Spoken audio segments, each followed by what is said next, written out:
अस्सलाम वालेकुम, कैसे हैं आप लोग? उम्मीद करता हूँ ठीक-ठाक होंगे। तो वेलकम करता हूँ सबसे पहले अपने इस YouTube channel Karachi education news में। उम्मीद करता हूँ जो मैंने एक इनिशिएटिव स्टार्ट किया है ऑनलाइन लर्निंग फोरम 1.0 वो आप लोगों को जो है बहुत अच्छा लग रहा होगा। हम लोग बेसिकली जो पढ़ने वाले हैं वो है हमारा कंप्यूटर के लेक्चर, जिसका मैंने पार्ट 1 ऑलरेडी क्रिएट कर दिया था। हम उसने पार्ट 1 के अंदर जो है हमने 5 चैप्टर्स जो थे वो अपने कवर करे थे। 5 चैप्टर्स हमने कौन-कौन से कवर करे थे? वो थे हमारे पास 3, 4, 5, 6, 7, ठीक है? ये हमने चैप्टर्स जो थे वो कवर कर लिए थे। This is basically a last part, ये हमारा एक आखिरी पार्ट है हमारी कंप्यूटर 9 क्लास की बुक का। और उम्मीद करता हूँ कि यार आप लोगों को ये दोनों लेक्चर्स जो है तो मैंने पार्ट्स में डिवाइड किए हैं एज़ अ समरी, ठीक है? ये आप लोगों को पसंद आएँगे। अ, हम जो है स्टार्ट करते हैं अपना। सबसे पहले मैं आप लोगों को ऑपरेटिंग सिस्टम समझा रहा हूँ कि अगर आप लोगों को ऑपरेटिंग सिस्टम अच्छे से समझ में आ गया, तो चैप्टर नंबर 1 के अंदर भी बहुत सारी चीज़ें आप लोगों को ऑपरेटिंग सिस्टम्स में भी इन द एंड में मिलेंगी। ठीक है? तो फर्स्ट स्टार्ट कर लेते हैं। इंट्रोडक्शन टू ऑपरेटिंग सिस्टम क्या है? देखो यार, ऑपरेटिंग सिस्टम जो होता है वो इतना सी बात है कि ऑपरेटिंग सिस्टम एक सिस्टम सॉफ्टवेयर की ऐसी कैटेगरीज में आते हैं। क्या होते हैं? ऑपरेटिंग सिस्टम सॉफ्टवेयर की ऐसी कैटेगरी में आते हैं जिनके मतलब कि जिनका काम क्या होता है? जिनका काम ये होता है कि हार्डवेयर रिसोर्स जो आपकी है उनको मैनेज करना। ठीक है? अब यहाँ पे बेसिकली क्या है? यहाँ पे ये है कि बहुत कॉमन जो ऑपरेटिंग सिस्टम्स होते हैं वो आपके पास विंडो, लिनक्स, एंड्रॉयड, मैक, ठीक है? विंडो तो हर कोई यूज़ करता होगा, डॉस पुराने ज़माने में यूज़ किया जाता था, एंड्रॉयड भी हर कोई यूज़ करता है, लिनक्स बहुत कम लोग यूज़ करते हैं, ठीक है? लाइक जिनको ऑपरेटिंग सिस्टम्स के रिलेटेड बहुत ज़्यादा नॉलेज होगी वो लिनक्स यूज़ कर रहे होंगे। अगर तुम लोग बोलोगे तो मैं तुम्हें लिनक्स के सॉफ्टवेयर के ऊपर भी समझा दूँगा कैसे तुम लोगों ने अपना एक सिस्टम एलोकेशंस बनानी है और किस तरीके से तुम अपने लिनक्स को ऑपरेट कर सकते हो। अच्छा, उसके बाद जो है फिर आपके पास मैक है, मैक ओएस और आईओएस, ठीक है? आईओएस भी मतलब कि 30-40% यूज़ कर रहे होते हैं, मैक 5% लोग यूज़ कर रहे होते हैं।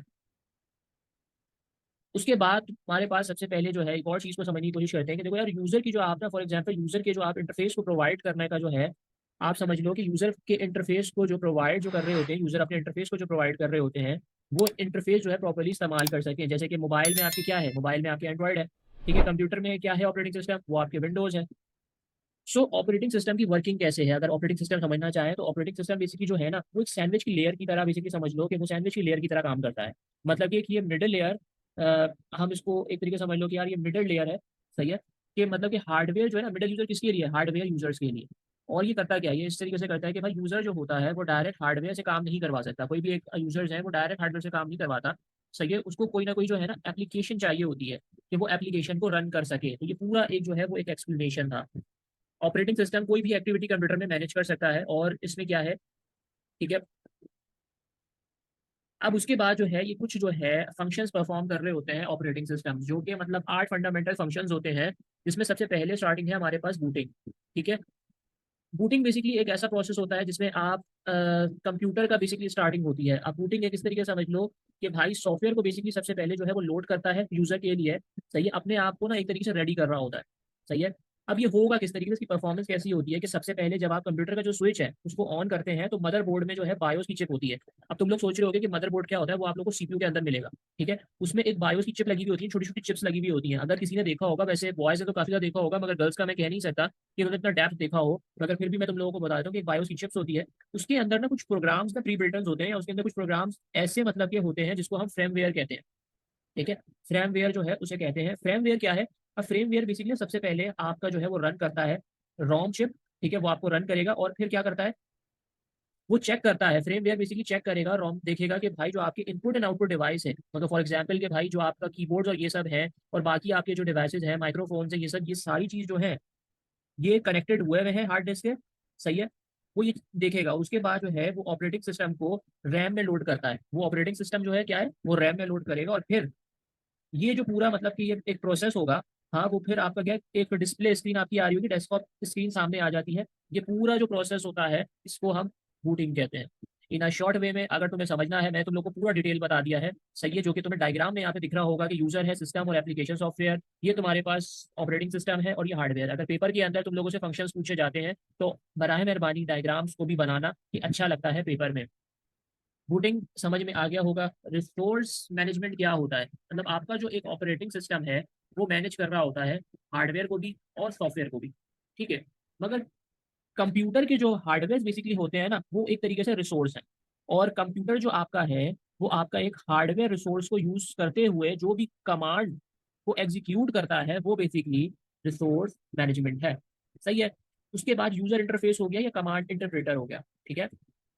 इसके अंदर छोटी सी बात समझ लो कि भाई कोई भी तरीका हो, किसी तरीके से कोई भी एक यूजर है वो ऑपरेटिंग सिस्टम या फिर एप्लीकेशन सिस्टम को यूज करेगा, उसके लिए प्लेटफॉर्म जो होगा वो यूजर इंटरफेस है। ठीक है, यहाँ पे अगर कि भाई ये इंटरेक्ट कर रहा होता है कंप्यूटर सिस्टम से, यूजर इंटरफेस कमांड इंटरप्रेटर एक ऐसा पार्ट होता है ऑपरेटिंग सिस्टम का जो रीड कर रहा होता है आपके कमांड को यूजर से।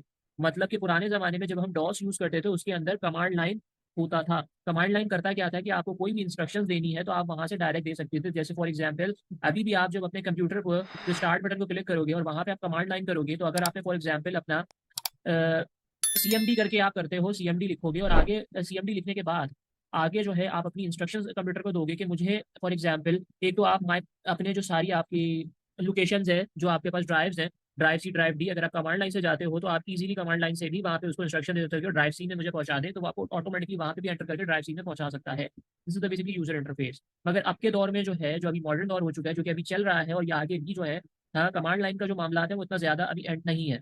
अब जो है आप यूज क्या करते हो, अब आप GUI यूज करते हो। अब GUI क्या चीज़ है? GUI basically graphical user interface.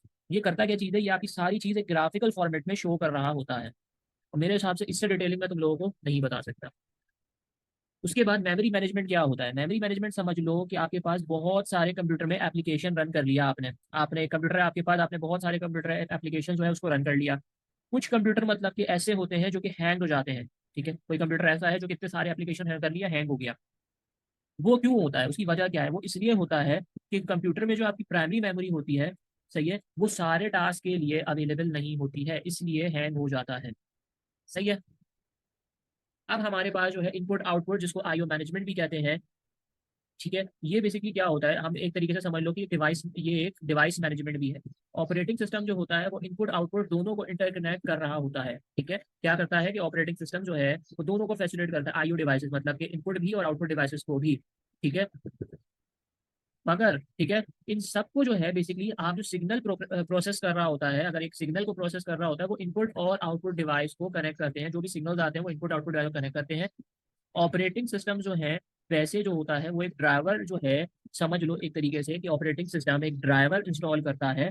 Driver, device driver होती है, उसको इंस्टॉल करता है। ठीक है, वो करता क्या है डिवाइस ड्राइवर? वो डिवाइस ड्राइवर ये करता है कि अगर फॉर एग्जांपल तुम्हारे पास माउस है, ठीक है, तुमने अपना माउस कंप्यूटर के अंदर लगाया तो वो तुम्हें पॉपअप जनरेट करेगा कि भाई ये जो है आपके पास अवेलेबल है, या फिर ये डिवाइस आपकी रेडी हो चुकी है, अब आप इसको यूज कर सकते हैं। अगर फॉर एग्जांपल वो आपके पास ड्राइवर या डिवाइस अवेलेबल नहीं होगी तो वो आपको ऑटोमेटिकली वहाँ पे पॉपअप जनरेट कर देगा कि भाई ये आप नहीं कर सकते। उसके लिए या फिर आपको ड्राइवर इंस्टॉल करना पड़ेगा या उसके अलग मामला होते हैं। ठीक है, उसके बाद आपके पास 6 जो है वो आपका पास फाइल मैनेजमेंट है। फाइल मैनेजमेंट बस ये समझ लो, फाइल मैनेजमेंट का मतलब इतना सा होता है कि तुम्हारा एक कंप्यूटर है, कंप्यूटर के अंदर जो है तुम्हारे सेक्शंस ऑफ ड्राइवर, सारे जो सेक्शंस ऑफ तुम्हारे पास लोकेशन बनी हुई है, जिसमें आपके पास सी, सही है, डी, इस तरीके से तुम लोगों के पास सारी चीज़ें बनी हुई हैं।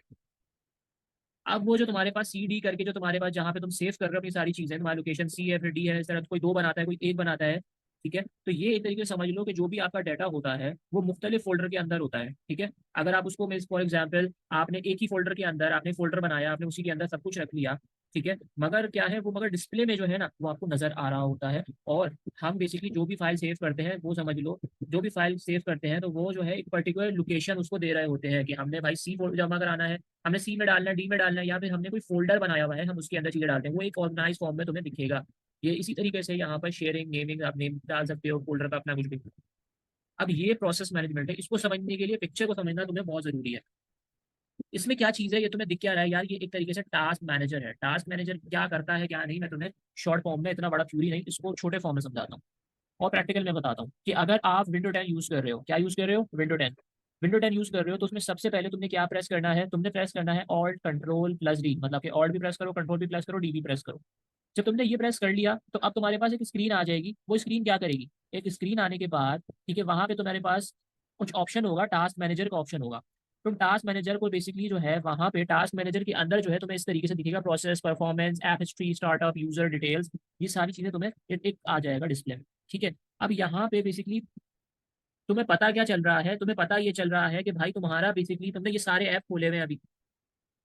ठीक है, ये तुम्हारे पास ये सारे ऐप्स हैं, ये तुम्हारा बैकग्राउंड में अभी प्रोसेस कर रहा है। ठीक है, CPU कितना ले रहा है, ये मेमोरी कितनी ले रहा है, ये सब तुम्हें बता रहा है कि डिस्क कितनी लेगा, ये नेटवर्क कितनी ले रहा है, स्पीड कितनी ले रहा है तुम्हारी, ये तुम्हारा भाई डिस्क कितनी ले रहा है, मेमोरी जगह कितनी ले रहा है, और CPU की ये बेसिकली क्या ले रहा है, ये जो है तुम्हारा टास्क मैनेजर। ठीक है, अब तुम्हारे पास जो है इतना समझ लो कि एक मॉडर्न ऑपरेटिंग सिस्टम के अंदर यूजर मैनेजमेंट बेसिकली डिफाइन क्या करता है, यूजर मैनेजमेंट ये डिफाइन करता है कि एक आप किस तरीके से अपने कंप्यूटर को आप कंट्रोल कर सकता है एक यूजर, लाइक एक सॉफ्टवेयर को या फिर कोई भी डिवाइस को या फिर आपके कोई भी स्टोरेज सिस्टम्स को। ये सारे टाइप ऑफ इंटरफेसेस कौन कौन से होते हैं वो हम बात करेंगे। इंटरफेस बेसिकली वो प्रोग्राम होता है जो कि अलाउ कर रहा होता है यूजर को इंटरेक्ट करने के लिए, ठीक है, कंप्यूटर उससे। जैसे यूजर इंटरफेस मैंने तुम लोगों को बताया था, वही सारी चीजें जो मैं तुम्हें ऊपर बता चुका हूँ कि यूजर इंटरफेस ऑपरेटिंग सिस्टम का पार्ट होता है, प्रोग्राम्स का पार्ट होता है, और ये अलाउ करता है कि भाई आप एंटर और अपनी इन्फॉर्मेशन को रिसीव कर सकें। जैसे कमांड लाइन बेसिकली CLI क्या चीज़ था, अभी भी जो आप डॉस यूज करते थे इसमें ये जो आपके पास ये ब्लैक है, तुम लोगों को मैं सही से दिखा देता हूँ, तुम लोगों को ये दिख रहा होगा, ठीक है। ये बेसिकली डॉस, इसके अंदर क्या था कि ये पहले डॉस के अंदर आप यहाँ पे अपनी कोई भी क्वेरी लिखेंगे, जैसे आपने CMD लिखा या फिर इसने ये डिस्क को चेक कर रहा है अपनी, लेकिन CHK DSK लिख दिया, मतलब चेक डिस्क कर लेगा, तो इसको ये पता चल गया कि इसके इतने बाइट्स जो है टोटल डिस्क स्पेसेस हैं, 2 हिडन फाइल्स हैं, एक इसके पास ये 124 यूजर फाइल्स है, ये सारी चीजें। इसी तरह यहाँ पर आप CLS करके लिख देते हो तो ये सारी चीज आपकी क्लियर हो जाती है। कमांड लाइन तुम लोगों को थोड़ा सा गिटहब ये सब सीखना पड़ेगा, जो गिटहब और पावरशेल ये सब सीखना पड़ेगा, जो कि तुम लोगों को ये नॉलेज देगा कि किस तरह कमांड लाइन यूज कर सकते हैं और इसकी कैसे कमांड्स को रन कर सकते हैं। ऑपरेटिंग सिस्टम के अंदर भी जैसे कि लिनक्स ये सब होता है, उसके अंदर भी आप कमांड से ही रन करते हैं और कमांड ही चलते हैं। तो ये तो काफी ज्यादा एक एडवांस प्रोसेस हो जाएगा। मैं समझाने का सिंपल सा मतलब ही यही है कि मैं तुम लोगों को ये समझा दूं जो है कि कमांड लाइन बेसिकली एक स्क्रीन है जो कि तुम्हें दिख रही है, टेक्स्ट बेस्ड रिप्रेजेंटेशन होता है जहाँ पे तुम क्या करते हो, कोई भी कमांड, जैसे कमांड्स एक प्लेस पे उसको आप लिख रहे हो प्रॉम्प्ट, ठीक है, जो कंप्यूटर को ऑपरेट कर सके, ठीक है। ये प्रॉम्प्ट होता है, कुछ भी आप लिखोगे उसको प्रॉम्प्ट कहते हैं, ठीक है, वो आप कंप्यूटर को जो है आपको ऑपरेट कर सकता है, सही है। उसके बाद अब मैंने आपको उसमें बताया था कि आजकल के इसमें जो है आजकल के दौर में GUI आ चुका है। GUI बेसिकली जो है यूजर फ्रेंडली इन्वायरमेंट है। मैं आपको ऊपर यूजर इंटरफेस में समझा चुका हूँ, जो कि करता क्या है, कंप्यूटर से इंटरेक्ट कर रहा होता है ग्राफिकल ऑब्जेक्ट। ये सारी चीजें ये ग्राफिकल ऑब्जेक्ट है, जैसे कि आपका ये मेन्यूज हो गया, ये ग्राफिकल ऑब्जेक्ट्स में, ठीक है, आइकन्स हो गए, बटन्स हो गए, और फिर एक ग्राफिकल ऑब्जेक्ट। ये बहुत आसान होता है यूज करने के लिए। आप कोई भी पिक्चर पे क्लिक करें, ठीक है। GUI बेसिकली जो होता है ना वो बहुत स्लो होता है as compare to the CLI, ठीक है। ग्राफिकल मोड के ऊपर, एज ग्राफिकल मोड जो होता है ज्यादा मेमोरी ले रही होती है, रिसोर्सेज ले रही होती है। जैसे विंडो और iOS जो है वो एक बेहतरीन एग्जाम्पल है GUI की, और बेसिकली डॉस जो है वो आपकी एग्जाम्पल है उसकी, CLI, ठीक है। इतना समझ में आ गया होगा। अब टाइप्स ऑफ ऑपरेटिंग सिस्टम है जो कि तुम लोगों के पास जो है single user and multi user है, बैच प्रोसेसिंग है, टाइम शेयरिंग है, और रियल टाइम प्रोसेसिंग है। ये 4 टाइप के होते हैं।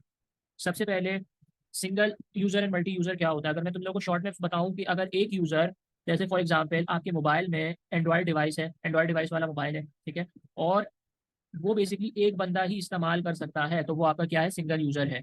मल्टी यूजर क्या होता है कि एक से ज्यादा फंक्शनैलिटी को कंट्रोल करते हैं, एक से ज्यादा फंक्शनैलिटीज को कंट्रोल कर रहे होते हैं। Multi user basically main frame और मिनी कंप्यूटर के लिए होते हैं, इतना समझ, ठीक है। अब सिंगल यूजर जो था उसके अंदर ज्यादातर जो है आपके पास ये एक एग्जांपल है कि भाई विंडो 98 और पीसीज जो था वो एक एग्जांपल था यूजर, सिंगल यूजर के लिए। और लिनक्स और यूनिक्स जो है बेसिक एग्जांपल है मल्टी यूजर के लिए। बैच प्रोसेसिंग क्या होता है, मैं इतनी तुम लोगों को क्यों नहीं समझाऊंगा, परेशान हो जाओगे। हम डायग्राम के थ्रू से समझते हैं कि बैच प्रोसेसिंग होता क्या है। देखो, मुख्तलिफ क्लाइंट के पास से जो बेसिकली आपका डाटा आता है वो डायरेक्टली कंप्यूटर को नहीं देता बैच प्रोसेसिंग, ठीक है। बैच में होता क्या है, बैच का मतलब क्या है कि बैच में एक ऑपरेटर मौजूद होता है। ये आपके पास डिफरेंट, ये डायरेक्ट नहीं होगा, ये आपके पास एक ऑपरेटर मौजूद होगा, ठीक है, जो यूजर से डाटा रिसीव करता है, जो आपका ये यूजर है इससे डाटा ये लेगा, ठीक है, और फिर क्या करेगा, उनकी ग्रुपिंग के बाद आगे वो प्रोसेस करने के लिए भेज देता है। अब देखो यार, उसने आपने डाटा लिया, उसने बैच किया, उसको ग्रुपिंग करी, और फिर उसने प्रोसेस करने के लिए आगे भेज दिया। ये पूरा मामला है इसका एक सिंगल उसमें। आप चाहो तो इसको तुम इंग्लिश में कन्वर्ट करके भी लिख सकते हो, तो मसला नहीं। टाइम शेयरिंग ऑपरेटिंग सिस्टम क्या होता है, अब इसके अंदर इतना बड़ा लिखा हुआ है, हम नहीं पढ़ेंगे। टाइम शेयरिंग एक ऐसा मेथड होता है, मल्टीपल यूजर अपने रिसोर्स को साइमल्टेनियसली शेयर कर रहे होते हैं, ठीक है। अगर मैं तुम लोगों को इन इजी वे में समझाऊं तो देखो, मल्टीटास्किंग ऑपरेटिंग सिस्टम्स मुख्तलिफ ऑपरेटर्स में, ठीक है, मतलब कनेक्ट होते हैं। ये सारे ऑपरेटर्स कनेक्ट हुए हुए हैं, सही है। उन सब के जो हार्डवेयर रिसोर्स जो होते हैं एक जगह ही होते हैं। ये हार्डवेयर रिसोर्स जो होता है वो एक ही जगह जो है वो होता है। एक ऑपरेटिंग सिस्टम ही इंस्टॉल होता है। ऑपरेटिंग सिस्टम क्या है, वो एक ही इंस्टॉल होता है, सही है, यूजर के पास। मतलब ऑपरेटिंग सिस्टम एक ही इंस्टॉल होता है, मगर हर यूजर को अपनी विंडोज अलग अलग दिख रही होती है, ठीक है। हर यूजर्स के पास अपनी विंडो जो होती है वो शो रही होती है। तो फिर क्या होता है कि भाई एक टाइम फ्रेम दे दिया जाता है, ठीक है, और उसके बाद क्या होता है कि वो टाइम फ्रेम में इस बंदे को काम करना है, वो टाइम फ्रेम खत्म हो जाएगा, वो शिफ्ट हो जाएगा यहाँ पे। मैं तुम लोगों को इस तरीके से बताऊं। ये टाइम फ्रेम इस बंदे के पास है, ठीक है, ये यहाँ से खत्म हो गया, टाइम खत्म हुआ, ये इसके पास शिफ्ट हो गया। सही है। अब इसके पास टाइम खत्म हुआ, फिर इसके पास शिफ्ट हो गया, इस तरीके चल रहा है। फिर इसके बाद खत्म हुआ, इसके पास हो गया, इसके बाद खत्म हुआ, ऐसे चलता है। सही है। आगे हम चल लेते हैं real time processing operating system, जिसको हम कह रहे होते हैं RTOS, real time operating system. ये करता क्या है, इतना समझ लो कि यार इसमें सीपीयू के पास जो होता है पर्टिकुलर टाइम स्लॉट होता है। सीपीयू के पास क्या पर्टिकुलर टाइम स्लॉट है कि उस टाइम के अंदर आपने अपने जो पर्टिकुलर टास्क हैं, सही है, पर्टिकुलर टास्क को आपने कंप्लीट करना होता है। मतलब आप जितना भी टाइम आपने दिया हुआ है, एक फिक्स टाइम में आपने उसको कंप्लीट करना है। ठीक है। दो आपके पास होते हैं इसके अंदर के दो पार्ट्स होते हैं, hard hard real time system, एक soft real time system. Soft real time system ये है कि भाई आप सीपीयू को कोई भी टास्क कंप्लीट करने के लिए एक टाइम दिया जाता है, कोई भी आप टाइम देते हो तो वो आप, मतलब वो टास्क आप किसी भी मतलब के किसी के बाद में परफॉर्म करवा सकते हो। ठीक है। और हार्ड रियल टाइम जो होता है, ये गारंटी होती है कि भाई आप क्रिटिकल टास्क आप कंप्लीट करवा सकते हो अपने टाइम में, एक शॉर्टेस्ट डिले और अर्जेंसी जो है एक्सेप्टेबल नहीं होती है। जैसे कि फॉर एग्जांपल आप मिसाइल सिस्टम और एयर ट्रैफिक कंट्रोल सिस्टम इसकी बहुत अच्छी एग्जांपल है। सॉफ्ट रियल टाइम सिस्टम जो है एरोप्लेन फ्लाइट ये सब पे होता है। अब आपके पास कुछ मेजर चीज़ें हैं। अब हम सॉफ्टवेयर इंस्टॉलेशन क्या चीज़ है वो हम पढ़ेंगे, और हम थोड़ा जो है चीज़ों को समझने की कोशिश करेंगे। इस चैप्टर के अंदर जो हमने बूटिंग पढ़ा, हमने बहुत सारी चीज़ें पढ़ी। मेन चीज़ वो पढ़ने की क्या थी, क्योंकि हमने अब अपनी सॉफ्टवेयर इंस्टॉलेशन करनी है। हम जो इस चैप्टर के अंदर पढ़ने वाले हैं, जो कि हम एक विंडो इंस्टॉल करेंगे, वो है विंडो 10, कि बूट करके विंडो 10 किस तरीके से इंस्टॉल किया जाता है। सॉफ्टवेयर इंस्टॉलेशन एक ऐसा प्रोसेस होता है कि आपका एक प्रोग्राम रेडी हो जाए इस्तेमाल करने के लिए। ठीक है। आप सॉफ्टवेयर इंस्टॉलेशन आपकी बहुत सारी फाइल को इंस्टॉल कर रहा होता है, जैसे कि कोई ड्राइवर इंस्टॉल करता है। ड्राइवर कौन कौन से होते हैं, म्यूजिक बोल रहा हूँ, ऑडियो के, ठीक है, वीडियो का ड्राइवर्स होता है, ग्राफिक ड्राइवर्स होते हैं, बहुत सारे ड्राइवर्स आपको मिल जाएंगे एप्लीकेशन के, और बहुत सारे सॉफ्टवेयर के भी ड्राइवर्स होते हैं लाइक ब्लूटूथ और ये सब। ठीक है। जो कि आपके कंप्यूटर्स में होते हैं। आप बेसिकली अब ये बेसिकली इंस्टॉल करते कैसे हो, आप इंस्टॉल इस तरीके से करते हो, आप सीडी से भी करते हो, यूएसबी से भी करते हो, और डीवीडी से भी करते हो। ठीक है।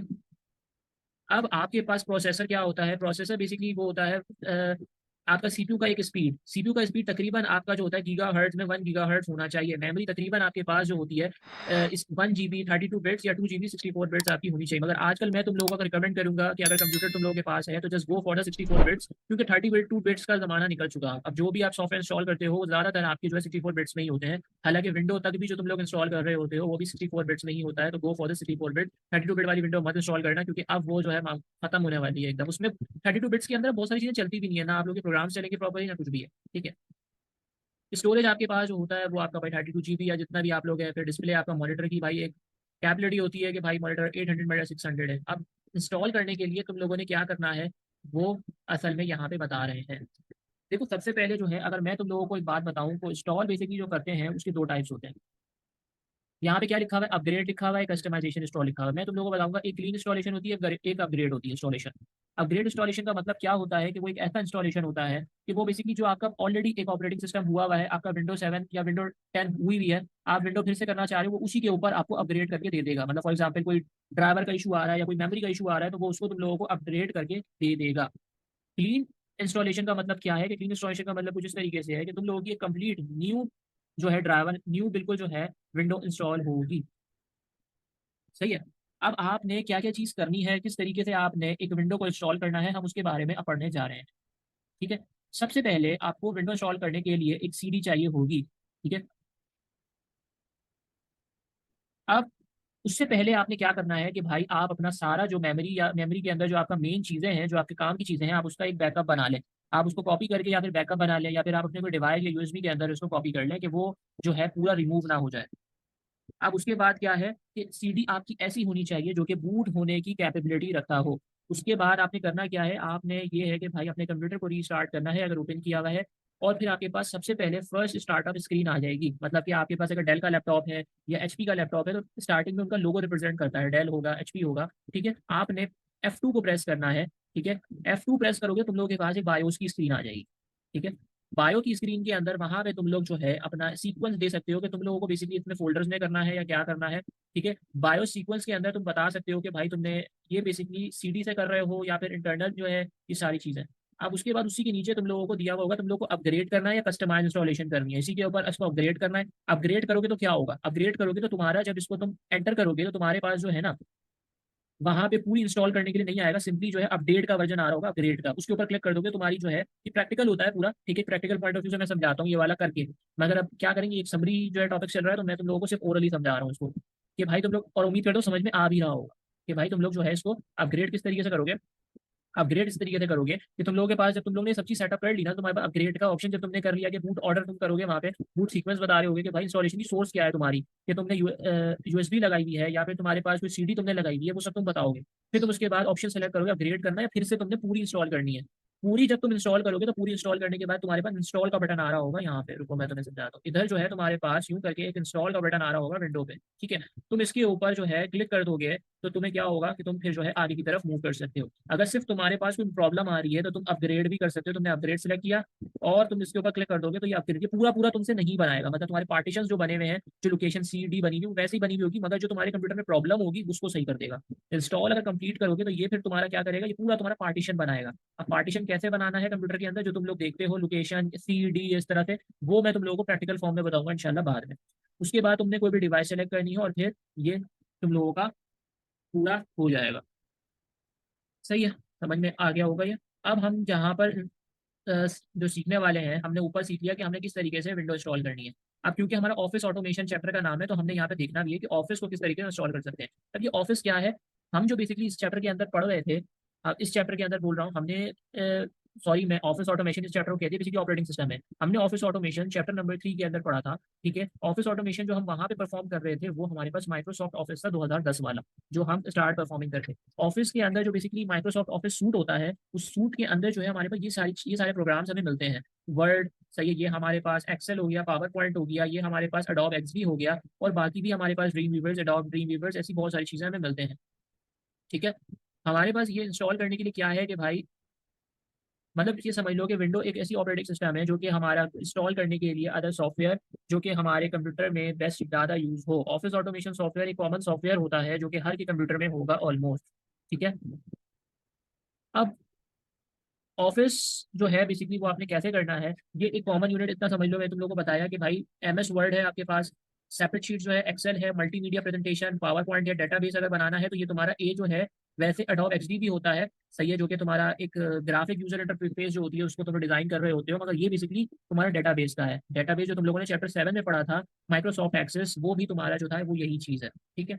उसके बाद ईमेल एप्लीकेशन जो कि एम एस आउटलुक है, जो कि यहाँ पे तुम्हारे पास है, और क्लास 9 के अंदर जो आप है, हम क्लास 9 के अंदर हमने क्या क्या चीज़ पढ़ी है चैप्टर नंबर 3 के अंदर, वो हमने एम एस वर्ड और एम एस एक्सेल पढ़ा हुआ है, और चैप्टर 7 में हम एम एस एक्सेस पढ़ के आ चुके हैं, ठीक है।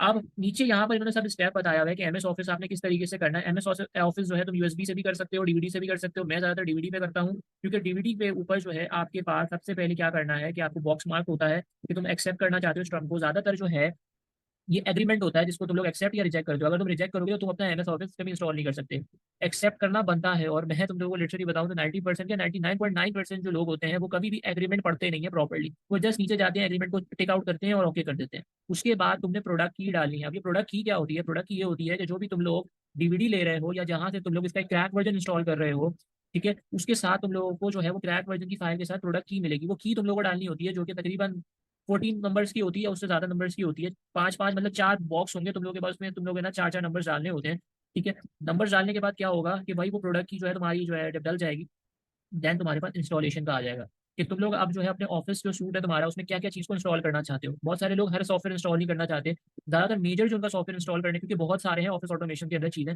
माइक्रोसॉफ्ट एक्सेस किसी को ज्यादा जरूरत नहीं होती है, ज्यादातर जो मोस्ट इंपॉर्टेंट चीजें जो लोगों को जरूरत होती है वो होती है वर्ड, एक्सेल और पावर पॉइंट। इन तीन की जो है आपके कंप्यूटर में बहुत जरूरत होती है, मगर माइक्रोसॉफ्ट एक्सेस और आउटलुक सही है, इन सब की इतनी ज्यादा रिक्वायरमेंट नहीं होती है। इसको कस्टमाइज करने के बाद जो है वो आप इंस्टॉलेशन बिगिन कर देते हो, एंड देन फिर आपको ऑटोमेटिकली एक पॉपअप आ जाता है कि भाई ये आपका इंस्टॉलेशन हो चुका है। देन आप उसको फिनिश कर देते हो और आप फिर जब अपना स्टार्ट मेन्यू पे जाओगे और वहाँ पे अपना एमएस वर्ड लिखोगे तो तुम्हारे पास वो ऑलरेडी अवेलेबल होगा।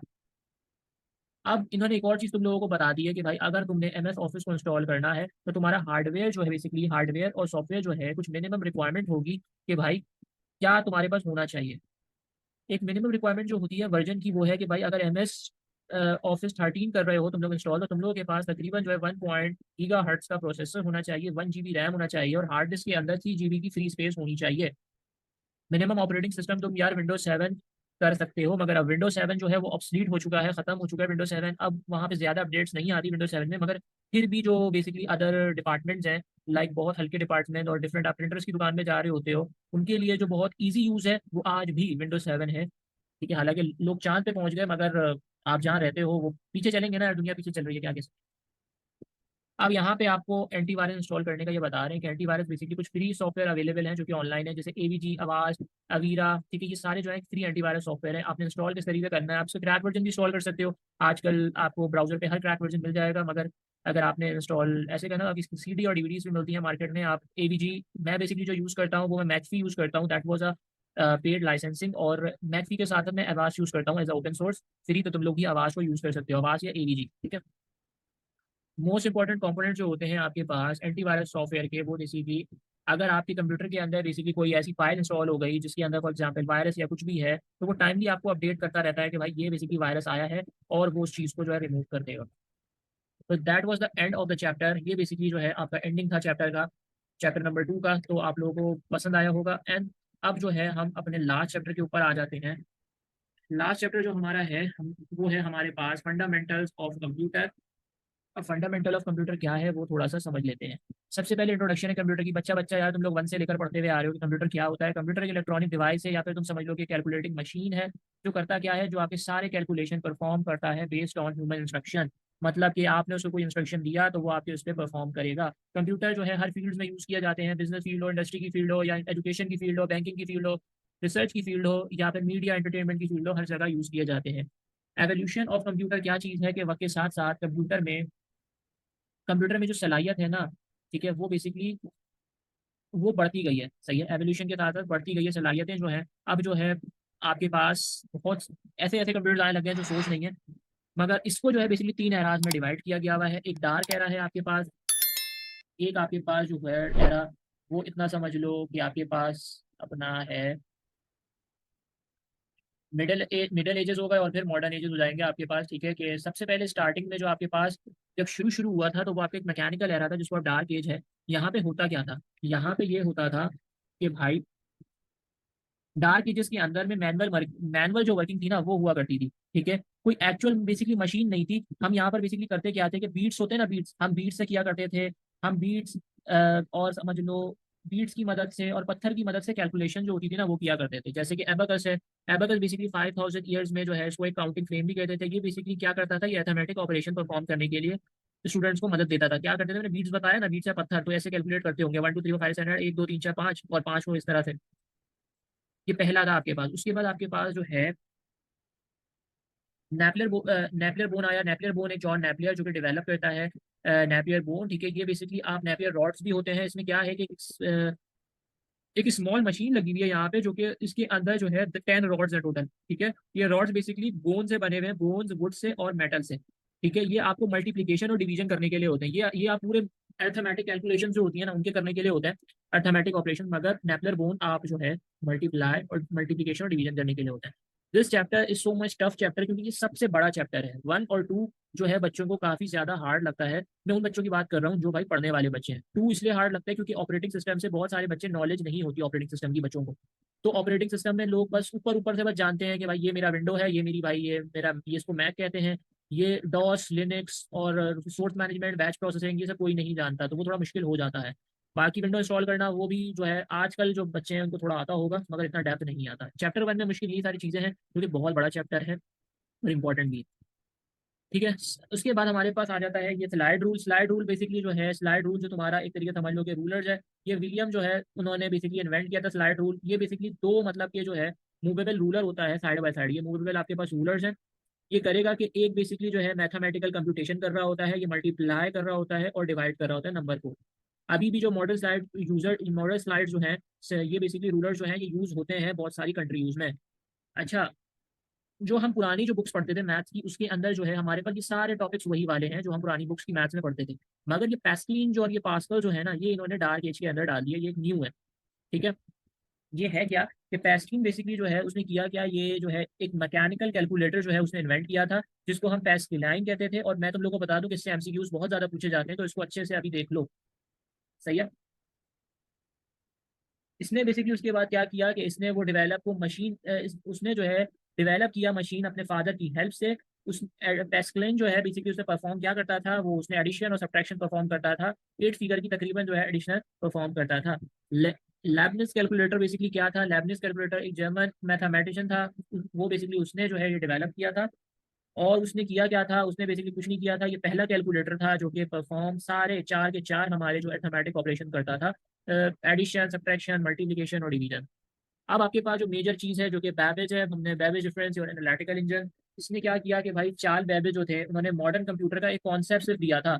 सही है, चार्ल्स बैबेज ने सिर्फ मॉडर्न एक कॉन्सेप्ट दिया था, मगर एनालिटिकल इंजन में, ठीक है, वो एनालिटिकल इंजन में परफॉर्म नहीं कर पाए थे, वो उसको डेवलप नहीं कर पाए थे। सिर्फ इन्होंने उसका जो है एक कॉन्सेप्ट दिया था। मगर जब वो मर गए थे, यहाँ पे जो तुम लोगों को पिक्चर दिख रही है ये बैबेज डिफरेंस इंजन और एनालिटिकल इंजन की, ठीक है, ये उनका सिर्फ और सिर्फ एक उन्होंने एक मशवरा और एक उन्होंने कॉन्सेप्ट समझाया था, जिसको आप कंट्रीज में आगे जाए कंट्रीज में जो है ये इनके नाम से जो है ये रखा हुआ है, इनके जो म्यूजियम है। क्योंकि इन्होंने कॉन्सेप्ट दिया था, इसके ऊपर काम नहीं हुआ था, मगर सिर्फ कॉन्सेप्ट दिया था, तो कॉन्सेप्ट भी मायने रखता है। तो इसलिए ये नाम पड़ गया कि भाई चार्ल्स बैबेज ने इसके ऊपर काम किया था। सही है। अब इसके बाद जो है तुम लोगों के पास आ जाता है middle age. Middle age basically start हुआ था तुम लोगों का मिडिल ऑफ 19th सेंचुरी में। ठीक है, जहाँ पे सारे जो है इलेक्ट्रोमैकेनिकल, इसको यहाँ पे इतना समझ लो कि यहाँ पे तुम्हारे पास सारे इलेक्ट्रिक या इलेक्ट्रोमैकेनिकल चीजें इस एरा के अंदर जो है बेसिकली कुछ कंप्यूटर मशीन है जो कि इलेक्ट्रिसिटी ये सबसे ऊपर जो है यहाँ पर मामला शुरू हुए हैं। अब हेयरमैन जो है बेसिकली ये आपके पास टैबलेटिंग मशीन है, जो कि भाई एक अमेरिकन इन्वेस्टर थे हेयरमैन, उन्होंने किया था। तो ये पहला टैबलेटर था जो कि यूज हो रहा था यूएस के अंदर। ठीक है, हेमन टैबलेटिंग मशीन जो था वो बेसिकली आपका डाटा मतलब कि वो लेता था 6 मंथ्स का कंपाइल करने के लिए, 6 मंथ लेता था कंपाइल करने के लिए। और ये बहुत सारे यूएस गवर्नमेंट के ऑफिस में यूज भी होता था टैबलेटिंग मशीन। ठीक है, उसके बाद आपके पास जो है ये मॉडर्न एज शुरू हुआ, जो कि अभी वाला एज है। सही है, अभी वाले एज के अंदर ये सेकेंड वर्ल्ड के बाद जो है ये स्टार्ट होता है। और ये सबसे पहले क्या है कि आपके पास पहला जो फर्स्ट जनरेशन था उसके अंदर आपका वैक्यूम ट्यूब्स आपने वो किया। इलेक्ट्रॉनिक मशीन है ये बेसिकली आपका जो है वैक्यूम ट्यूब सबसे पहले फर्स्ट जनरेशन में हुआ। सेकंड जनरेशन के अंदर जो वैक्यूम ट्यूब था वो ट्रांसफर हो गया, ट्रांसफॉर्म हो गया, मतलब ट्रांसफॉर्म होके जो है वो ट्रांसिस्टर्स में हो गया। ठीक है, ट्रांसिस्टर्स में हो गया। इसके अंदर बेसिकली जो है फिर फॉल्ट्रन जो है, फॉल्ट्रन एक हाई लेवल जो बेसिकली लैंग्वेज फॉल्ट्रन जो है वो इंट्रोड्यूस हुई। और इसके अंदर जो है आपका फिर कंप्यूटर जो बेसिकली जो यूज कर रहा होता है कमर्शियल प्रोडक्शन, वो सारा डिजाइन जैसे IBM 7096 और IBM ये सारे जो आपके पास है ये हुआ। थर्ड के अंदर क्या हुआ कि एक सिलिकॉन चिप बेसिकली जो है फिर ट्रांसफॉर्म होकर एक सिलिकॉन चिप्स आ गई। ठीक है, मतलब ये सिलिकॉन चिप किस चीज़ की है, ये बेसिकली इसको हम जो है ये हमारे पास ICS है, इंटीग्रेटेड सर्किट है। ये सिलिकॉन चिप जो है ये समझ लो कि ये चीज़ों को इंटीग्रेटेड चिप, ये इंटीग्रेटेड चिप है क्या चीज़, कि ये है कि भाई ये चीज़ों को आपको जोड़कर एक जगह जमा करके रखती है। एक लेस एक्सपेंसिव कंप्यूटर इंट्रोड्यूस हुआ था ये। और इसके अंदर ज़्यादातर हम कीबोर्ड यूज़ कर रहे होते हैं, कीबोर्ड एज इनपुट और मॉनिटर एज आउटपुट, ऑलरेडी जो है आपको यूज ऑफ कंप्यूटर ये सारा है।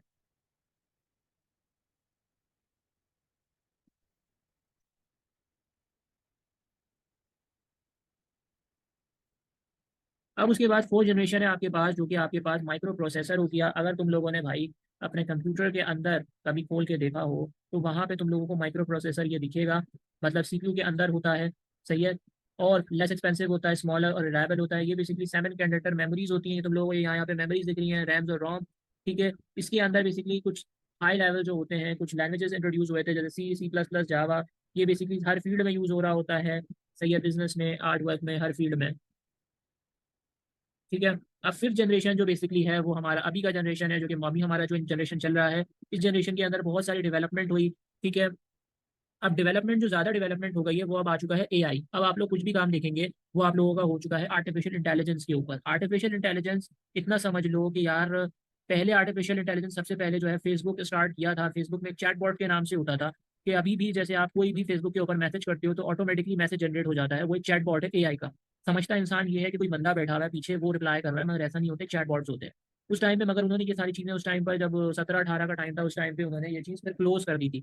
सही है, मगर AI अब बहुत ज़्यादा आगे बढ़ चुका है। AI में बस सिंपल सा अगर मैं समझ लूँ कि इसके अंदर एक रिपोर्ट होता है जिसमें आप ऐसे उसके ऐसी चिप्स होती हैं जो कि आप वो सेल्फ लर्निंग कर सके, मतलब वो खुद से आपकी चीज़ों को लर्न कर रहा होता है। जैसे होता क्या था कि मैंने ऊपर कंप्यूटर का बताया ना, आप ह्यूमन अपनी मतलब कि उसको बताते हो कि इस तरीके से करना है, ठीक है, मगर रिबोट्स के अंदर क्या है कि रिबोट बेसिकली वो एक मतलब कि समझ लो कि ये रिबोट कंट्रोल कर रहा होता है मशीन, जैसे कि एक रिबोट होता है वो बेसिकली क्या आएगा कि ह्यूमन की लैंग्वेज को समझ के जो है काम कर रहा होता है। आप उसको ऐसा प्रीबिल्ड करते हो रिबोट्स को कि भाई वो आपकी, जैसे कि यार आजकल इतने रिबोट्स आ चुके हैं, अगर आप थोड़ा सर्च करोगे तो भाई आजकल क्लीनिंग रिबोट्स भी यूएसए में जो है स्टार्ट हुआ है, क्लीनिंग रिबोट से, जो कि क्लीनिंग रिबोट करता क्या है, आप उसको इंस्ट्रक्शन देते हो कि भाई एक इंस्ट्रक्शन दे दो, समझ लो एक रिबोट को आपको इंस्ट्रक्शन दिया जाता है कि भाई तुम्हें इस तरह करना है, और वो पूरा चिप सेट होती है अंदर में, ठीक है। एक पूरी एआई की प्रोग्रामिंग है ये। आगे मैं तुम लोगों को इसका एक रोड मैप समझा दूंगा कि कैसे तुम लोग एक एआई प्रोग्रामर बन सकते हो, ठीक है। बट अभी के लिए सिंपल सा यही है कि उसके लिए तुम लोगों को क्या करना है, सबसे पहले भाई एक छोटा सा उन्होंने एक रिपोर्ट बनाया था जिसमें वो इसको इंस्ट्रक्शन दे रहे थे कि अगर दीवार आ जाती है, क्लीनिंग रिपोर्ट था वो, दीवार आ जाती है तो वो रिपोर्ट ऑटोमेटिकली वो पीछे चला जाता था और फिर जो है वो सफाई कर रहा होता था। इसी तरीके से बाहर मुल्क में रिपोर्ट के कॉम्पिटिशन होते हैं, रोबोट कॉम्पिटिशन, जिसमें एक साइंटिस्ट ने एक ऐसा रिपोर्ट बनाया था जो कि प्रॉपर शेफ की तरह पूरा मतलब कि कुकिंग ये सब कर रहा होता है, ठीक है। आप अगर होगा तो मैं तुम लोगों की जो एक वीडियो है वो मैं अपने फेसबुक पेज ग्रेजुएशन न्यूज़ पे लगा दूंगा, क्योंकि मैं यहाँ यूट्यूब के ऊपर लगा नहीं सकता कॉपीराइट की वजह से, ठीक है। अब उसके बाद क्या चीज़ है, उसके बाद तुम लोगों की कुछ क्लासिफिकेशन ऑफ कंप्यूटर है, जो कि 3 क्लासिफिकेशन ऑफ कंप्यूटर है। बाय पर्पस का मतलब यही है कि भाई मकसद के हिसाब से, और उसके बाद टेक्नोलॉजी है और तुम्हारी जो है साइज के हिसाब से। टेक्नोलॉजी के अंदर analog, digital, hybrid, super computer, main frame, mini, और ये आ जाता है जनरल पर्पस, स्पेशल पर्पस, ठीक है। यहाँ पे तुम्हारे पास कुछ टेक्नोलॉजी है जो कि कंप्यूटर को हैंडल कर रहा होता है अकॉर्डिंग टू टेक्नोलॉजी। 3 टाइप्स की होती है, एनालॉग, डिजिटल और हाइब्रिड, ठीक है। अगर मैं तुम लोगों को बताऊं तो एनालॉग का मतलब तुम लोगों का छोटा सा होता है कि एनालॉग क्या है। एनालॉग बेसिकली प्रोसेस कर रहा होता है एनालॉग डाटा को, ठीक है। डिजिटल जो होता है वो प्रोसेस कर रहा होता है डिजिटल डाटा को, जैसे कि भाई तुम्हारा कंप्यूटर जो है, डिजिटल कंप्यूटर जो है वो तुम्हारे घर पे जो यूज हो रहे हैं, एजुकेशन इंस्टीट्यूट में यूज हो रहे हैं, सारी चीजें डिजिटल, ठीक है। हाइब्रिड बेसिकली क्या होता है, हाइब्रिड यही होता है, दोनों का कंबाइनेशन होता है। वो प्रोसेस कर रहा होता है एनालॉग को भी और वो डिजिटल कंप्यूटर सिस्टम्स को भी प्रोसेस कर रहा होता है, ठीक है। According to size, according to size का मतलब क्या, आप देखो यार ये ना थोड़ा सा सही वर्ड नहीं है अकॉर्डिंग टू साइज, ये बुक में थोड़ी मिस्टेक समझ लो हो सकती है। अकॉर्डिंग टू साइज क्या मतलब, साइज का क्या मतलब, छोटा बड़ा। अकॉर्डिंग टू कैपेसिटी होना चाहिए। कैपेसिटी क्या है कि कौन कितना वर्क लोड उठा सकता है, ठीक है, वो ज्यादा बेहतर लगेगा। साइज है क्या, छोटा बड़ा क्या, अकॉर्डिंग टू कैपेसिटी के भाई, कैपेसिटी क्या है कि कौन कितना ज्यादा वर्कलोड उठा सकता है। अब सुपर कंप्यूटर है, सुपर कंप्यूटर सबसे ज्यादा पावरफुल, फास्टेस्ट और लार्जेस्ट कंप्यूटर होता है, और ये थोड़ा एक्सपेंसिव भी होता है। और पाकिस्तान में ये आपको सुपर कंप्यूटर्स दिखेंगे, बहुत रेयर होते हैं, 2-3 जो है हाई मल्टीनेशनल कंपनीज में आपको सुपर कंप्यूटर्स दिखते हैं, ठीक है। मेन फ्रेम कंप्यूटर्स क्या होते हैं, मेन फ्रेम कंप्यूटर सिंपल जो होते हैं ये बेसिकली आपको एक मल्टी प्रोसेसर कंप्यूटर होते हैं, और ये पावरफुल इतने ज्यादा नहीं होते मगर थोड़े पावरफुल होते हैं ये, और ये भी एक्सपेंसिव कंप्यूटर होते हैं, ठीक है। उसके बाद मिनी कंप्यूटर जो होते हैं ये छोटे होते हैं मेन फ्रेम से, और ये ज्यादा पावरफुल होते हैं माइक्रो कंप्यूटर से, और ये मल्टी यूजर ऑपरेटिंग सिस्टम्स भी होते हैं।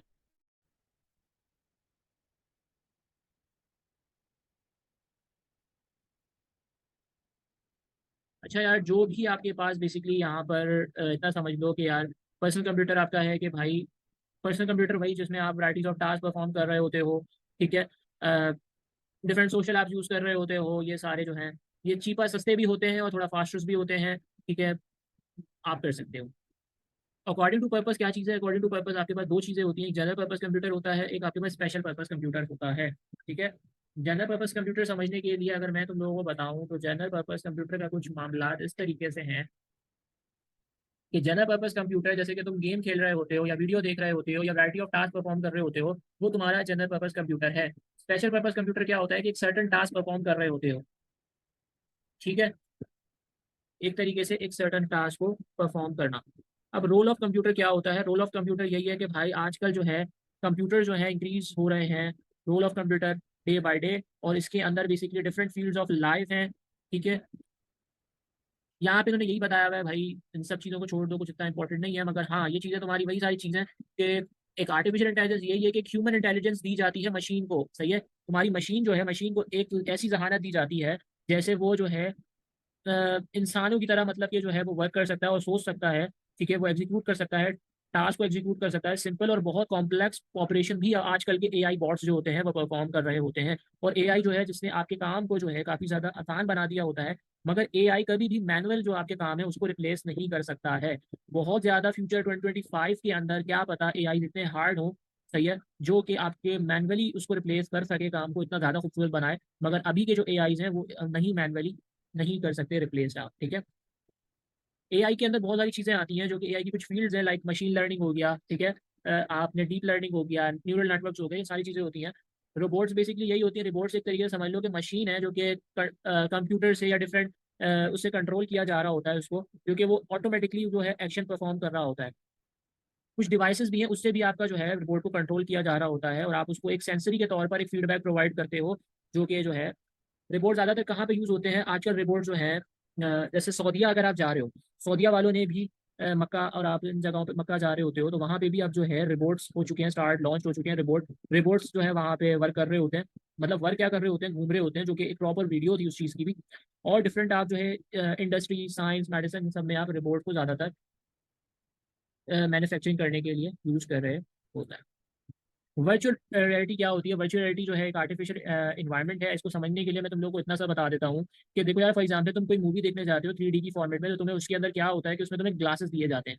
वो ग्लासेस में जब तुम देखते हो तुम्हें ऐसा लगता है कि एक रियल बेस में तुम उस मूवी के अंदर जो है अपना रोल प्ले कर रहे हो। जब तुम अपने आप को मूव करोगे ना, तुम्हें ऐसा लगेगा कि यार मैं सच में वहाँ ही हूँ। तो वो एक तरीके से वर्चुअल रियलिटी है, जो कि आपका VR जिसे आप कह रहे होते हो, आपको एक रियल इन्वायरमेंट लगता है। सही है। और आप बेसिकली इसको जो है वर्चुअल रियलिटी ज़्यादातर गेम्स के अंदर यूज़ हो रहे होते हैं, या फिर स्टोरीज के अंदर जो है यूज़ हो रहे होते हैं। अब ये आपके पास जो टॉपिक है career in the IT fields, इसका सिंपल सा ये है कि आजकल जो बच्चे हैं, जो कंप्यूटर साइंस के जो स्टूडेंट्स हैं, वो बहुत सारे फील्ड्स बेसिकली जो है CSS की जॉब्स, ये सब CS की जॉब्स किस तरीके से और क्या मतलब आईटी की जॉब्स हैं, कैरियर क्या है आईटी का, जब आपने ऊपर से पढ़ा। सबसे पहले सॉफ्टवेयर इंजीनियर है, जो कि मैं हूँ। सही है। सॉफ्टवेयर इंजीनियर बेसिकली कौन लोग होते हैं? जो कि प्रोग्रामिंग लैंग्वेज और सॉफ्टवेयर प्रोडक्ट्स को डेवलप करते हैं, जैसे कि गेम्स बनाना हो गया, LMS को क्रिएट करना हो गया, बिजनेस एप्लीकेशंस बनाने हो गए, एजुकेशनल और एंटरटेनमेंट सॉफ्टवेयर बनाने हो गए। लाइक अगर तुम लोग को इसी बताऊं तो मोबाइल डेवलपमेंट हो गया, वेब डेवलपमेंट हो गया, डिफरेंट तुम्हारे पास LMS हो गया, और गेम्स हो गया, गेम डेवलपमेंट हो गया। ये सारी चीज़ें तुम्हारी जो है, और ये सब कुछ सॉफ्टवेयर इंजीनियर्स का होता है। नेटवर्क एडमिनिस्ट्रेटर कौन होता है? नेटवर्क एडमिनिस्ट्रेटर वो होता है कि वो बेसिकली आपके नेटवर्क को मैनेज कर रहा होता है, और अगर कोई मतलब कि वो बेसिकली कोई भी ही और शी है रिस्पॉन्सिबल होता है कि इंस्टॉलिंग करने के लिए, आपके सॉफ्टवेयर को मेंटेन करने के लिए, अपग्रेड करने के लिए, सब कुछ करने के लिए नेटवर्क एडमिनिस्ट्रेटर रखा जाता है, और ये भी एक कैरियर फील्ड है। डेटाबेस एडमिनिस्ट्रेटर होता है, डेटाबेस एडमिनिस्ट्रेटर जिसको हम DBA कहते हैं।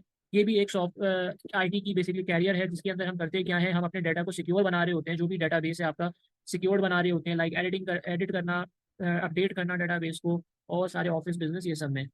वेब डिज़ाइनर भी सॉफ्टवेयर की IT की कैरियर्स में आते हैं, जिसको हम वेब को बेसिकली वर्ल्ड वाइड वेब भी कहते हैं। और ये बेसिकली एक शॉर्ट है। वेब डिज़ाइनर बेसिकली क्या है? जो कि एक वेबसाइट को बना रहा होता है। हम इसके अंदर आई कैची डिज़ाइन बनाते हैं। हम कुछ टूल को यूज़ करते हैं जिसकी मदद से हम एक वेबसाइट को बना सकते हैं। जैसे तुम लोगों को आगे जो चैप्टर था, चैप्टर नंबर 6, वहाँ पे HTML सिखाया था। वो तुम लोगों का एक स्ट्रक्चर था वेबसाइट का, जो तुम लोग एक लोकल उस पर बना रहे थे, और तुम लोग एक टूल यूज़ कर रहे थे, अपना नोट पैड। ठीक है, उससे यूज़ करके तुम लोग अपनी वेबसाइट में से, और भी टूल्स हैं जिससे तुम अपना वेब डिज़ाइनर का कैरियर स्टार्ट कर सकते हो। ग्राफिक डिज़ाइनर बेसिकली क्या होता है कि ग्राफिक डिज़ाइनर को अगर फॉर एग्जांपल बताया जाए छोटे लफ्ज़ों में, कि उसको एक चीज़ें पकड़ा दी जाती हैं, या फिर उसको एक टेक्स्ट पकड़ा दिया जाता है कि भाई मुझे इस तरह की कुछ डिज़ाइन चाहिए, तो मुझे बना कर दो। उसका माइंड इस तरीके से होना चाहिए ग्राफिक डिज़ाइनर का, कि वो उस चीज़ को समझ के वो डिज़ाइन क्रिएट कर सके। ग्राफिक डिज़ाइनर की जो अपॉर्चुनिटीज़ होती है, ब्राउचर्स बनाते हैं, पोस्टर्स बनाते हैं, मैगजीन बनाते हैं, ई-बुक्स बनाते हैं, और लोगोज बनाते हैं। ये सारी चीज़ें ग्राफिक डिज़ाइनर कर रहा होता है। ठीक है। अच्छा, बहुत सारे ऐसे स्टूडेंट होते हैं या फिर ऐसे टीचर्स होते हैं जिनका सॉफ्टवेयर के अंदर दिमाग नहीं लग रहा होता। लाइक ये सारी चीज़ें उनके पल्ले में नहीं पड़ती हैं। सॉफ्टवेयर इंजीनियर्स, उनके प्रोग्रामिंग इतनी खास नहीं हो पाती है। नेटवर्क एडमिनिस्ट्रेटर, उनको नेटवर्क के आइडियाज़ इतने अच्छे नहीं हो पाते। डेटाबेस उनको समझ में नहीं आता। वेब डिज़ाइनर, वो उनको आता नहीं है। ग्राफिक डिज़ाइनर का शौक नहीं होता, तो वो फिर जो है टीचर्स बन जाते हैं। ठीक है, कंप्यूटर साइंस या IT टीचर्स बन जाते हैं, जो कि कंप्यूटर साइंस ग्रेजुएट या पोस्ट ग्रेजुएट हो रहे होते हैं। टीचर्स होते हैं, स्कूल्स में पढ़ा रहे होते हैं, कॉलेज में पढ़ा रहे होते हैं, और यूनिवर्सिटीज़ में पढ़ा रहे होते हैं। ठीक है। अब आगे क्या चीज़ है? Computer hardware. कंप्यूटर हार्डवेयर क्या है क्या नहीं है, हम थोड़ा सा जो है इसको समझ लेते हैं।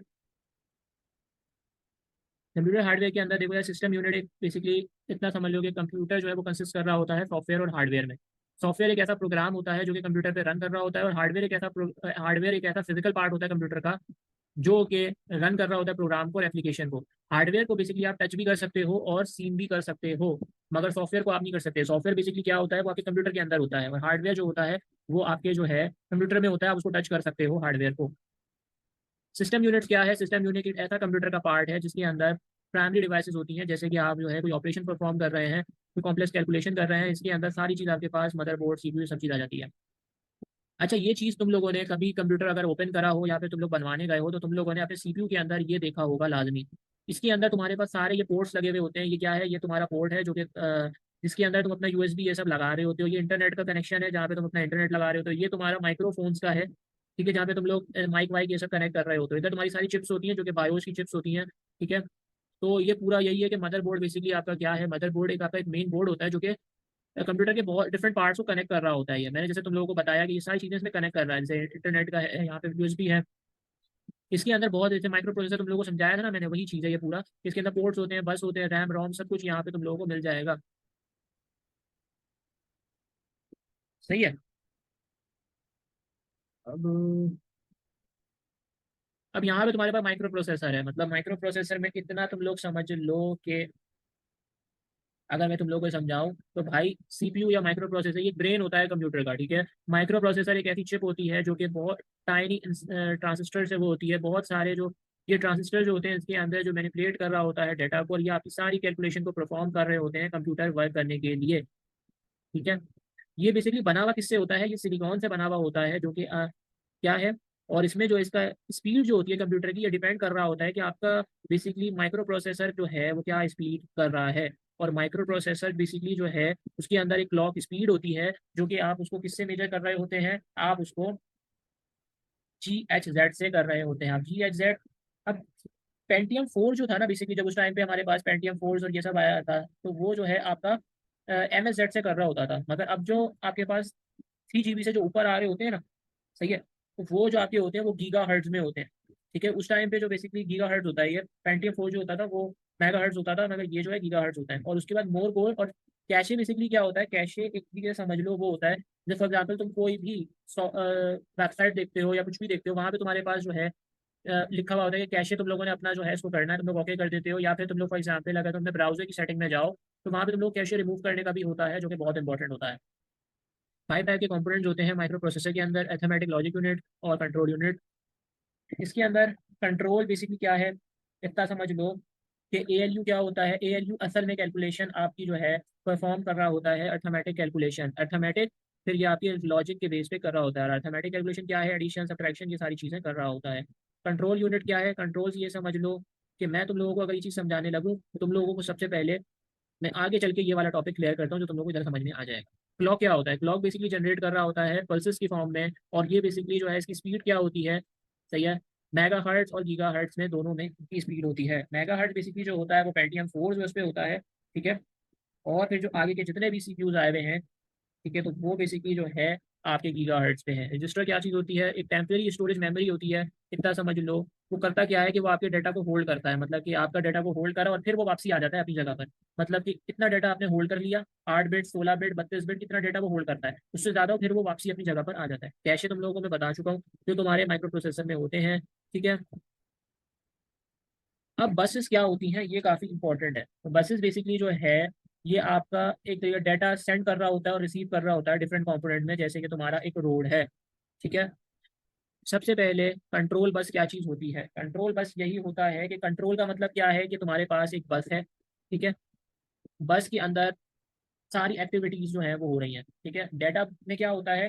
डाटा की मतलब इतना समझ लो कि डाटा जो है वो तो स्टूडेंट है, सही है। और एड्रेस क्या है? एड्रेस का मतलब ये है कि स्टूडेंट जा कहाँ रहे हैं, मतलब कि ये डाटा आपका जा कहाँ रहा है कि भाई स्कूल का पता, मतलब कि स्कूल का पता, मतलब ये समझ लो कि स्कूल का एड्रेस। ये बेसिकली आपका एड्रेस डाटा के ये वो डाटा नहीं होता, बस एड्रेस ऑफ द डाटा होता है, ठीक है। मेमोरी लोकेशन बता रहा होता है ये इस तरीके से। उसके बाद अगर मैं समझा जाए हमें कि भाई इनपुट डिवाइसेस क्या होती हैं। इनपुट डिवाइसेस बेसिकली वो डिवाइस होती हैं जो कि मतलब कि इमेज इमेज स्कैनिंग और पॉइंटिंग ये सारी डिवाइसेस होती हैं, सही है। जैसे कि भाई आपके पास कीबोर्ड्स हो गए, ये सारी टेक्स्ट एंटरिंग डिवाइसेस हैं, कीबोर्ड, ठीक है। जो मतलब आप ना हैंड टू से आप यूज कर रहे हैं। आप ये देखो, आप कीबोर्ड आपके पास एक मेजर है जिसे आप टेक्स्ट कर रहे होते हो। फिर उसके बाद पॉइंटिंग डिवाइस है, ये बेसिकली आपका कर्सर होता है स्क्रीन का, ठीक है। उसके बाद इमेज स्कैनर्स है, ये बेसिकली आप इलेक्ट्रॉनिक फॉर्मेट में आप इमेज को स्कैन कर सकते हो, जो कि आपको फॉर एग्जाम्पल कभी कभार को कलर प्रिंटर करवाना होता है ना, उस तरह का। OMR शीट ये सब जो नहीं है, ये वो है इमेज स्कैनर। अभी तुम लोगों के जो MCQs हैं वो OMR शीट के ऊपर हो रहे हैं, ऑप्टिकल मार्क, तो वो इमेज स्कैनर ही होता है। वो करता क्या है? वो ये करता है कि वो ना तुम्हारा बेसिकली जो एक पहले से ही कंप्यूटर के अंदर चीज़ों को सेट कर दिया जाता है कि भाई ये तुम्हारे आंसर्स हैं, जस्ट तुमने जो सर्कल्स लगाए हुए होते हैं वो उसको स्कैन करेगा और बता देगा कि भाई कितने तुम्हारा सही है और इतना गलत है। अदर जो तुम्हारे पास इनपुट डिवाइसेज हैं वो सारे जो अपने ये सारी चीज़ें होती हैं। आउटपुट डिवाइसेस बेसिकली क्या होते हैं कि जो सेंड कर रहा होता है डाटा कंप्यूटर में, अनदर डिवाइसेज जो कि आउटपुट डिवाइसेज हैं, कॉमन डिवाइसेज जैसे मॉनिटर और ये सारे जो प्रिंटर्स, ये आपके पास आउटपुट डिवाइस होते हैं। सबसे पहले अगर जानने के लिए सॉफ्ट कॉपी जानोगे तो एक देखो, सॉफ्ट कॉपी वो होता है कि अगर कोई भी चीज़ आपके स्क्रीन के ऊपर डिस्प्ले हो रही है, ठीक है, वो आपकी सॉफ्ट कॉपी है। हार्ड कॉपी ये होती है कि वो जो सॉफ्ट, फॉर एग्जाम्पल मैं तुम लोगों को पढ़ा रहा हूँ, ये चैप्टर है, ये अभी जो है सॉफ्ट कॉपी में है। अगर मैं इसका प्रिंट निकलवा लूंगा या कुछ भी, तो वो मेरा बेसिकली क्या हो जाएगा, हार्ड फॉर्म में हो जाएगा, तो वो हार्ड कॉपी होगी मेरी, सही है। Monitor basically TV like screen होता है जिसके अंदर दो टाइप्स होते हैं, एक कैथोड रे ट्यूब सीआरटी होता है, एक फ्लैट पैनल होता है एफडीपी, ठीक है।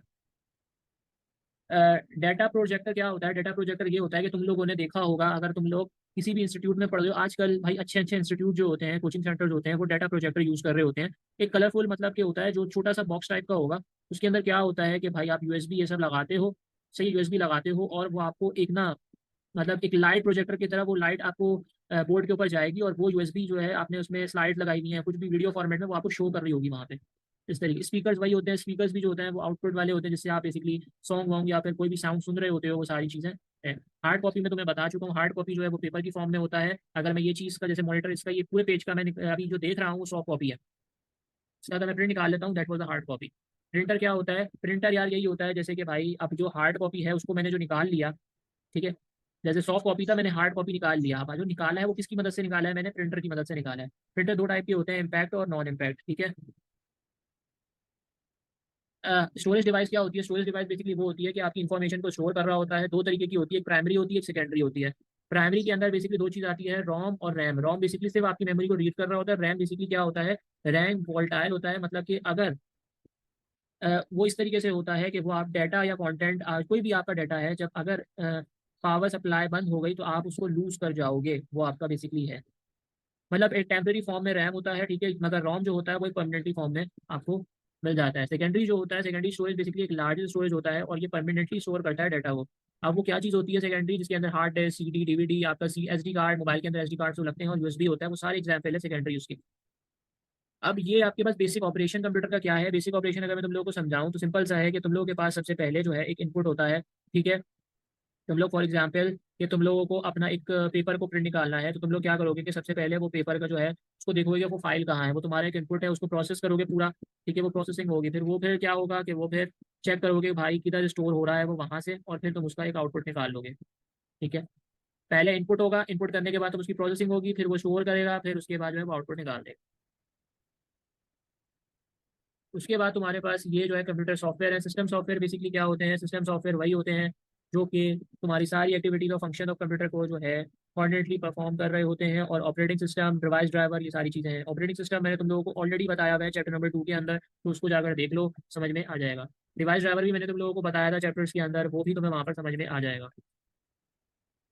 यूटिलिटी बेसिकली क्या होता है, यूटिलिटी प्रोग्राम्स वो होते हैं जो कि कंप्यूटर के प्रोग्राम्स में से मैनेज कर रहा होता है, कंट्रोल कर रहा होता है, मेंटेन कर रहा होता है कंप्यूटर के रिसोर्स को, ठीक है। जैसे कि आपके पास जो है लैंग्वेज ट्रांसलेटर, क्या चीज़ होती है, लैंग्वेज ट्रांसलेटर वो होता है जो कि एक तरीके से इतना समझ लो कि एक ह्यूमन की जो रीडेबल इंस्ट्रक्शन होते हैं उसको एक मशीन लैंग्वेज के अंदर जो है चेंज करता है। ये बेसिकली कंप्यूटर हमेशा जो है मशीन लैंग्वेज को अंडरस्टैंड करता है, जो कि बूलियन जो होता है 0 और 1 उसको, ठीक है। तीन टाइप्स के होते हैं लैंग्वेज ट्रांसलेटर, जिसमें आपके पास असेंबली, कंपाइलर और इंटरप्रेटर, ये तीन चीज़ें होती हैं। असेंबलर बेसिकली क्या होते हैं, असेंबलर बेसिकली आपका ये होता है कि एक प्रोग्राम जो लिखा हुआ है उसको ट्रांसलेट कर रहा होता है मशीन लैंग्वेज के अंदर। कंपाइलर बेसिकली क्या होता है, कंपाइलर्स ये होता है कि फॉर एग्जाम्पल जब आप प्रोग्रामिंग के अंदर कोई भी प्रोग्रामिंग बोल रहा हूँ, कोई सॉफ्टवेयर है उसके अंदर आप प्रोग्रामिंग करते हो, तो कंपाइलर एक तरीके से क्या करेगा, वो आपके पूरे इसको मतलब पूरे प्रोग्राम को रन करेगा और जो एरर्स हैं वो आपको शो करेगा। पूरा प्रोग्राम रन हुआ, जो भी एरर्स हुआ वो आपको शो कर देगा। इंटरप्रेटर क्या होता है, इंटरप्रेटर बेसिकली ट्रांसलेट कर रहा होता है हाई लेवल लैंग्वेज में। ये क्या करता है कि जो भी प्रोग्राम आपने लिखा है, चाहे कोई भी लैंग्वेज में हो, वो ये करेगा कि simple line by line check करेगा आपका कि भाई ये लाइन ये सही है या नहीं। मगर कंपाइलर में क्या होता है, वो पूरा आपको एक दफ़ा ही चेक करके दे देगा कि भाई ये गलती है। एप्लीकेशन सॉफ्टवेयर क्या होता है, एप्लीकेशन सॉफ्टवेयर सिंपल होता है कि भाई आपके कोई टास्क परफॉर्म करने के लिए होता है, जैसे कि आप अगर डॉक्यूमेंट्स बना रहे हो या डेटाबेस कर रहे हो या सेपरेट शीट्स हैं, कुछ भी आप कर रहे हो, मीडिया प्लेयर, ये सब, ये आपका जो है एप्लीकेशन सॉफ्टवेयर होते हैं।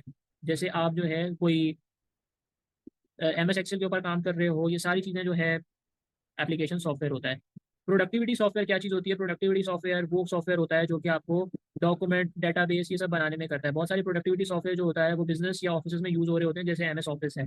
बिजनेस सॉफ्टवेयर क्या होता है, बिजनेस एक्टिविटीज को मैनेज कर रहा होता है, जैसे कि आपकी बिलिंग सिस्टम्स और ये आपके डिफरेंट डेटाबेस, ये सारी चीज़ें जो है डेटाबेस बेसिकली इसका जो है, या इन्वेंट्री, ये सब जो है आपका बिजनेस सॉफ्टवेयर होते हैं। इंटरटेनमेंट क्या है कि भाई इंटरटेनमेंट सॉफ्टवेयर बेसिकली क्या होता है कि आपका टीचिंग और लर्निंग के लिए होता है, जैसे मैं आप लोगों को अभी पढ़ा रहा हूँ। सही है। और ये बेसिकली होता क्या है कि बहुत सारे स्कूल मतलब के स्टूडेंट की नॉलेज के लिए एजुकेशनल सॉफ्टवेयर ये करते हैं। और that was the end of chapter number 1। ठीक है, खत्म हो गया तुम लोगों का पूरा कंप्यूटर, और उम्मीद करता हूँ तुम लोगों को ये लेक्चर जो कंप्यूटर का जो है तुम लोगों को पसंद आया होगा। इसका जो पार्ट 1 है वो मैं वीडियो की डिस्क्रिप्शन में दे दूंगा, इसी वीडियो डिस्क्रिप्शन में दे दूंगा मैं पार्ट 1, तो उसको भी जाके देख लेना। ठीक है, वरना तुम लोग को यहीं पर ही जो है पार्ट 1 दिख रहा होगा एक आई बटन के ऊपर, तो वहां पर तुम लोग जाकर उसको देख लो पार्ट 1। और अब जो है इंशाल्लाह फिर हम न्यू वीडियोस के हाजिर होंगे, तब तक के लिए अल्लाह हाफिज।